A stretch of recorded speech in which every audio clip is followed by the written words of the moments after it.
Hej, i dag der skal jeg vise jer den her mega fede tank, som jeg har købt i Rodes på .dk til 9,99 på tilbud.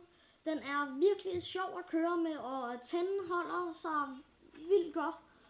Så har jeg malet, hører der en mand med, og en hel masse ekstra dele, som I kan se her og her, som man skal sætte på.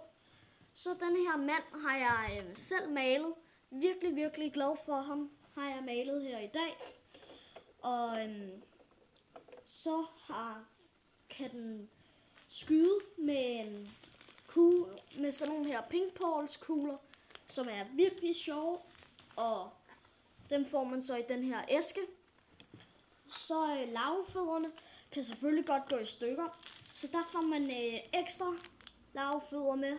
De skulle vist være lidt svære at skifte, men den larmer også. Men når den kører, så larmer den rigtig meget. Nu kan jeg lige prøve at starte den, så kan jeg vise jer, at den kan køre frem og tilbage, dreje rundt, og dens kanontårn kan også dreje rundt, og dens kan selvfølgelig skyde, og så kan den køre op og ned. Så kan jeg tage lige manden ud. Så har den her, den er en god idé lige at lukke, når man skyder med den. Så nu prøver jeg at starte den. Nu kan I se, at den er begyndt at blinke her. Så tager man fjernbetjeningen. Der kan I se, der er den der nøgleknap. Den klikker man på for at starte. Nu kan I høre, at den starter. Og nu er den så startet. Okay.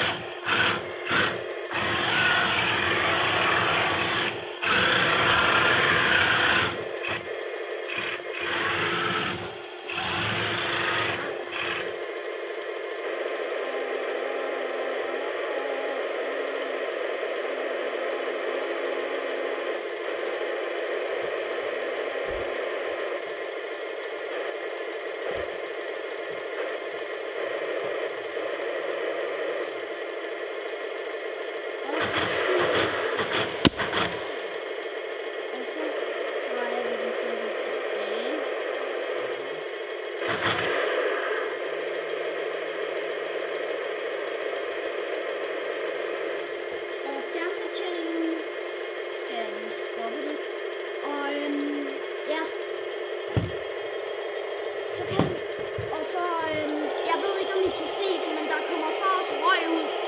Ikke så meget, men det gør der lidt. Så prøver jeg lige at slukke den.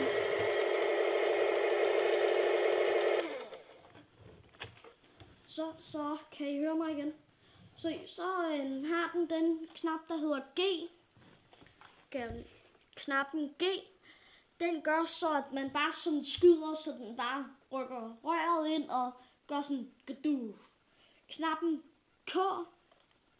K-knappen gør så det her lille gevær.